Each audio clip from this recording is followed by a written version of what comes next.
Hello, welcome to Crime Stoppers for the month of March 2022, and we like to get the sheriff on. We got like to get the May City Police Chief on, and now we have the Clear Lake Police Chief, Pete Roth, is joining us here today. So, welcome to Crime Stoppers here, Chief, and thanks for joining us today.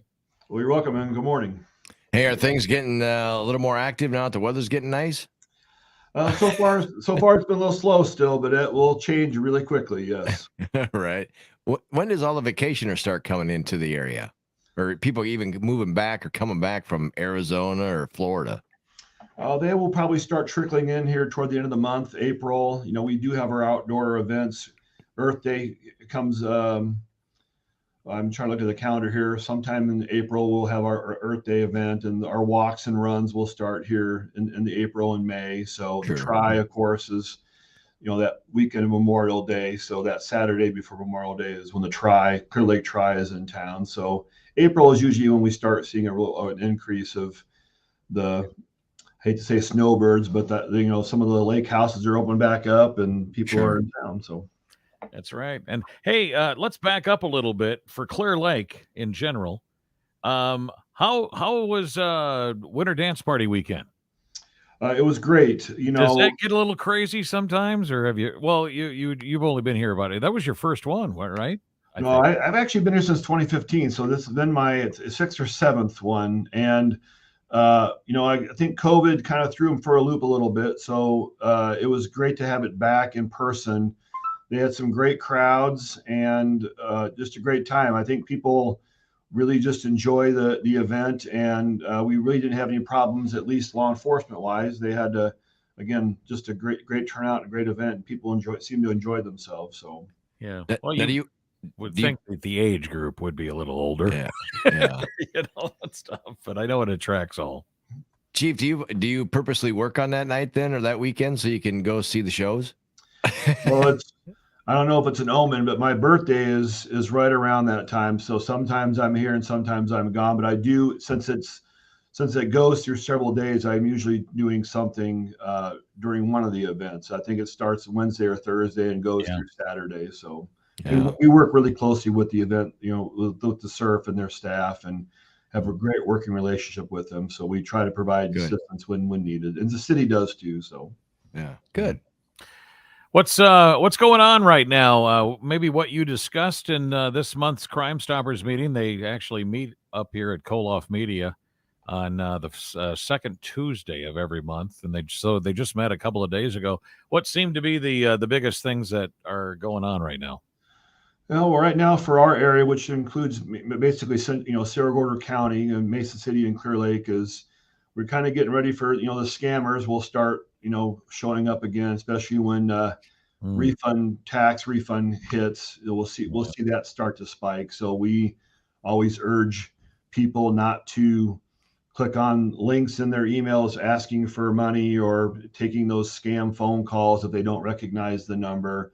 So that will start up. And then, of course, we just talked about it, as the weather turns nicer, more people will be out and about, and people will be out walking around. So we still urge people to lock their vehicles up, keep their items out of view in there. And then if they're out in the parks, to kind of keep their items close by and not just left around on a picnic table unattended, that type of stuff. So we'll see that start picking up here as the weather gets warmer. So.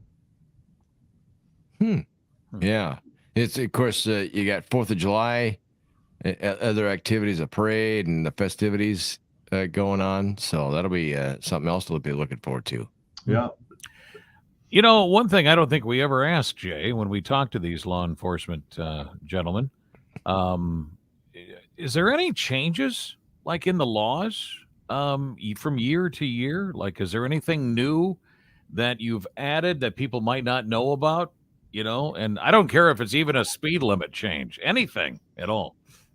Well, yes, right now the state legislature is in session, so there's always going to be some changes or tweaks or upgrades or additions to the law, to the Code of Iowa. And then as we speak, the city of Clear Lake is actually going through a code or ordinance review, and that happens every so often. And so We look at some of our existing laws that have been written on the books for many, many years, and we try to change, review, delete, Tweak them. tweak them to more be reflective of what's accepted and what's going on, and with the changes, of physical changes to a road or to an area. So, are you hearing about anything right now? I think when they usually tweak stuff, isn't it like July 1? That's usually when something new takes effect. That's usually when the law takes effect. The governor will sign bills throughout the session, and then sometimes the law takes effect immediately. Sometimes most of the time it will go July 1st. Mm-hmm. Nothing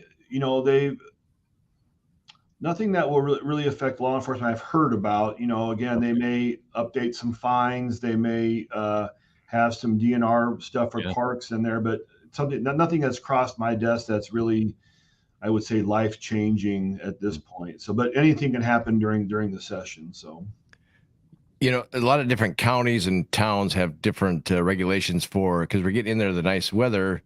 Golf carts are going to be out on the roadways, 4-wheelers, side-by-sides. Is that legal in Clear Lake? Yeah. That was one of our big tweaks that we did over the winter time, was update our golf cart ordinance, where it allows golf carts to be on certain streets from sunrise to sunset. One of the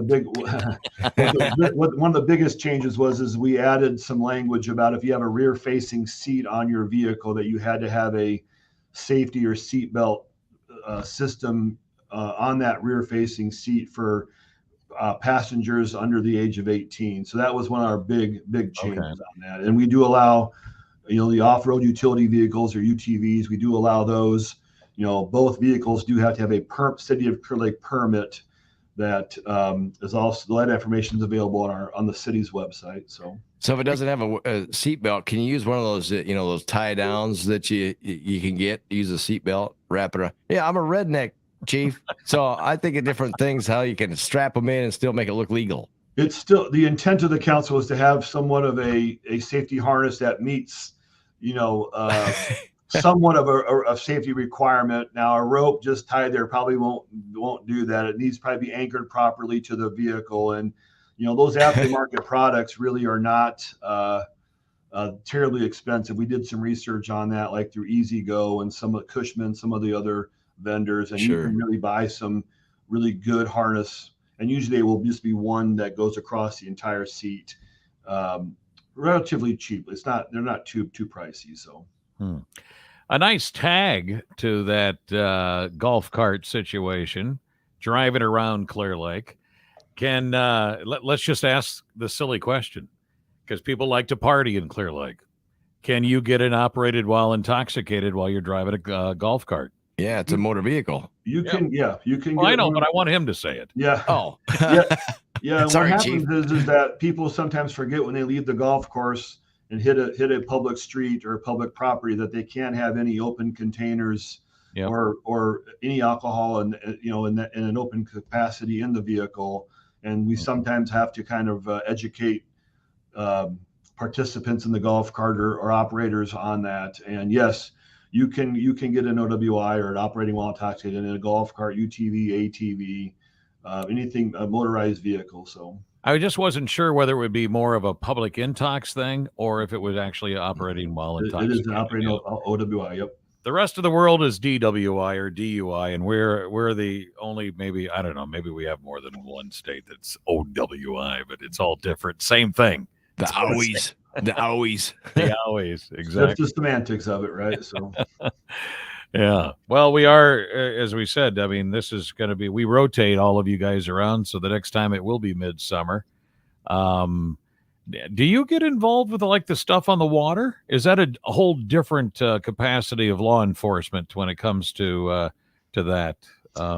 The actual, we're involved with it because our fire department's involved with it, because Ventura and Clear Lake have responsibility for the rescue and fire operations on the lake. But the sheriff's office and the DNR really are the primary law enforcement agencies of things on the water. We will have more of an assistance capacity if they need us to help, but usually people get get to the lake somehow. So if it's in city limits of Ventura or Clear Lake, that's where our involvement is. But our dispatch center does field a lot of calls in the summertime from people on the lake.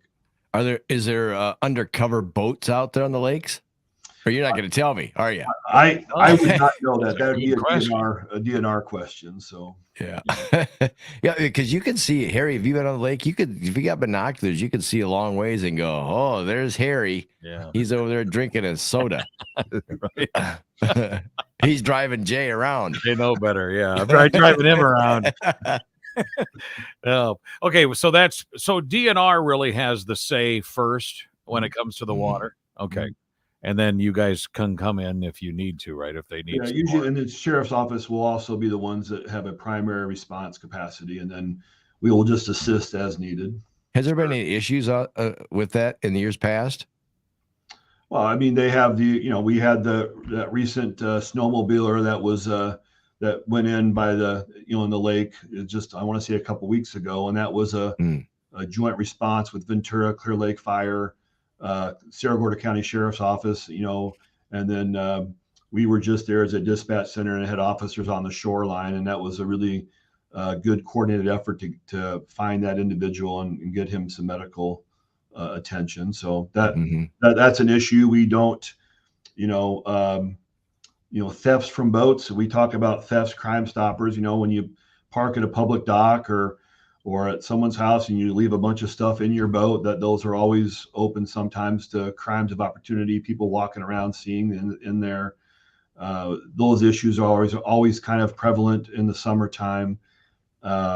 We've been really fortunate though not to have a lot of problems on the lake per se. I mean, I think it's really more of a family oriented lake, and sure. A lot of people using the lake during COVID. It was all a big increase in use. And last year was the same. And again, it's been a great, what I'm trying to say is, with all the amount of people on it, we don't really have that many problems on it. If that makes any sense. So sure. The next time we'll probably have you on is probably going to be in June, which is going to be great timing because we'll be talking a lot about the 4th of July. And also what's your, I guess, attitude about RAGBRAI coming through the area? You're not an overnight town, but you are a town before Mason City. Well, I know Chief Brinkley's down at a meeting today about RAGBRAI, so I know the city over there will be gearing up for a lot of planning and a lot of work that will be put into that operation. I have my perspective as law enforcement, so I know that it's a lot of long days for people that I work with and my colleagues, and I know that the riders enjoy it, the businesses enjoy it, the chamber loves it, even our residents enjoy RAGBRAI because really the riders are really great people. But it'll be fun for the community. Again, another event. They will come through somehow. Clear Lake on the way over. I'm sure some of them will make it to Clear Lake, but we'll most likely probably be helping Mason City out in a little bit of a capacity as they helped us out back in 2017. So, and then they go to Charles City. So that's another local partner that we'll try to help as needed. And okay, I mean, it's work, but it eventually does make a lot of people happy, and that makes us happy too. So, Chief, are you a bicyclist yourself? I used to be. I probably need to be back out there. I used to be. I was a bicycle officer way back in my career, and it was a great event or a great mechanism to meet people and to actually have some good community policing relationships with people in parks and in businesses and stuff. But it is an effective tool. We do have bike officers here in Clear Lake that enjoy it. So need a segue. segue. To get out more. I will do that. So a segue. Yeah. No, you did one of those bird things. You guys have those in Clear Lake like we have here? Those little scooters? Yeah, they just were telling me about it at the Crimestoppers meeting. I saw the bicycles, but I did not know they had those motorized scooters until just Tuesday. And I don't know when they come out. I know they okayed it for them to come out. Mm-hmm. It's our little way of going green, I guess. If you want to take that, and I tell you what, they might have to double or triple them up. The way gas prices are going here. So I only brought up the segue because I just recently watched Mall Cop. Have you seen that movie? Oh, Jay. Yeah. I hardly see those anymore, Jay. But the bird scooters, you do. The boot scooters, yeah. Yeah, I'm not sure when they get started out here. Oh, hey, speaking of being on the road and all that, we got a big bump in parking tickets that's going to start up here in Mason City. In fact, maybe it already has. I don't know, but how about Clear Lake? We haven't We went raised up to our. $20. Yeah, I think ours are 25 and then 30 after 30 days, and that's been wow. set for a couple, at least over a year. We had an upgrade or a tweak to the code or our ordinance book, and that was sort of in line with a lot of communities are doing. And parking is very premium over here during a lot of our events, even in the winter time and during snow ordinances. So we really hope to get more compliance, so we don't have to issue them, but they're sort of a necessary tool that we use to let people know that we take that seriously over here, and it's for safety and it's for convenience to get people in. It's also a lot of people walking and using bikes and walking through traffic, so parking is enforced because we want to make sure you're parking in the right spots, especially with your golf carts and UTVs. Have to park those legally as well over here. So now, is there a certain time frame that goes? Is that from 8 to 5, or does it go? So sometimes people leave their cars at the the restaurant or the bars overnight. So private property is dealt with by the owner of said property, so there'll be signages there. But for public property, most of our city lots are basically open for about 24-hour only parking. So if you're over 24 hours, then we'll chalk your tire and we'll try to contact you and see what's going on. But most city streets will have signage if it's enforced 24 hours a day, or if it's from certain times. Most residential streets will maybe have a no parking this side only, or no parking 2 a.m. to 5 a.m. in our downtown area, so we can sweep the streets and then get the snow out in the wintertime. Sure. But usually the signage is there, and it just is there to let you know the time frame and the days that it's enforced. We don't really have a lot of areas that like Mason City that would be like not enforced on Sundays. It's usually 7 days a week for most of our area, for majority of our areas here. So a couple of points to make up here before we let you go here, Chief. I know you're busy over there, and you'll be getting busier as the warmer weather returns. Sounds like we're supposed to get a little bit warmer weather to next week already in the 50s. So on a sustaining temperature drive here. Catalytic converters, still an issue? In some areas it has been. We've been fortunate enough over in Clear Lake that it hasn't been a problem here. So okay. And it is still an issue statewide and regionally. I've heard of other agencies still having problems with that. So okay. And getting back to the scammers that you brought up. So I mean, I think a lot of people are like, if you don't know the number, they don't answer it. Correct. And I always let it go. If I've got my friends and my family in my phone, and they're labeled, who they are. And if I get a number, I always let it go to voicemail. Isn't that, I think, what a lot of us do, I think? Or do you feel like we should answer that phone? I get odd numbers calling all the time. And as long as, if they don't leave a voicemail, then why should I answer it? Why should I call them back? Yeah. So we do kind of advise people, if you don't answer it and you're not expecting a call from like a hospital, usually now with caller ID, hospitals and government agencies will have that listed there. But if you're unsure of the number, let it go to voicemail, and then you can call that person back. If it's a government agency, they will leave a message. If it's a hospital or like an appointment, a lot of those robocalls reminding you of an appointment for next week will may have a weird number and a weird name pop up, but they'll leave you a message and check it then. And I will tell you that a government agency will not ask you for gift cards to get somebody out of jail or to avoid going to jail. No government agency is asking for that. So if you get a call and you're unsure about it, I would just advise a person to call their local police department or sheriff's office and talk with them about it, and then they can help that person out. But when in doubt, don't call or don't answer, or don't call back. So, and we're also getting text messages now too that say, click this link, to avoid something. We're not going to send you a text that Right. says, Okay. you're going to jail if you don't click this link. That's not Right. how we do that, or that's not how government does that. So, Right. Oh, well, don't forget about your car warranty. yeah, well, yeah.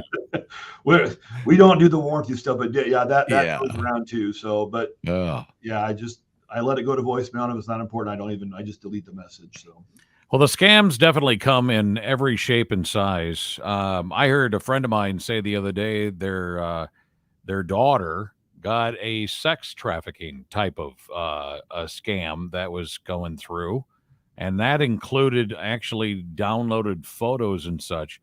Obviously, that's something to take note immediately and get to your local law enforcement right away, right? correct. Because that stuff just is, and let's face it. I mean, Chief, I think that a lot of people around here don't think that we have a problem with that around here. I think it has come up, right? Yeah, that's small. We're a small town, or we're from Iowa, or we're from the Midwest. I think is prevalent there in that attitude, and it's a great attitude to have. But it does happen, unfortunately, even in our area. Mm-hmm. But it's important for people to go to you right away. Correct. Right away. Don't let it. First of all, don't answer it. Maybe I'm not sure what protocol is, but just don't answer it, and then take the phone to you, right, or to your local law enforcement. And correct. Say, And you're not. And I get this a lot. People don't want to bother us. We're not bothered. That's what we're here for, is to serve and to help. And we'd rather serve and help you now as opposed to having to do something, too late. Yeah, when something's already happened or bad's happened too. So again, we always say, see something, say something. So please let us know about it. No matter what time of day, we're open 24 hours, 365. So Sure. You're never bothering us. So sure. Well, anything more, Chief Roth? Do you want to tell us about with Crimestoppers? Of course, all the information's right there, scrolling on the screen right there. Yeah. And for those of you that are listening to this, like on a podcast form, we do that too. It's 800-383-0088, or just go to crimestoppersnorthcentraliowa.com. You can also visit them on Facebook at Crime Stoppers of North Iowa. Tips that they receive are anonymous and help us, close a lot of good cases out and help victims get closure. So we just appreciate everyone's help with that, and we appreciate the time I appreciate the time today too to talk about it. So, well, thanks for joining us again, Chief. Thank you. Chief. We'll be talking again in June. It'll be the kickoff of summer, basically, the next time we talk, and we hope you have a nice and safe and let's hope quiet spring. Thank you very much. I appreciate the time. Take care. You got it. Thank you.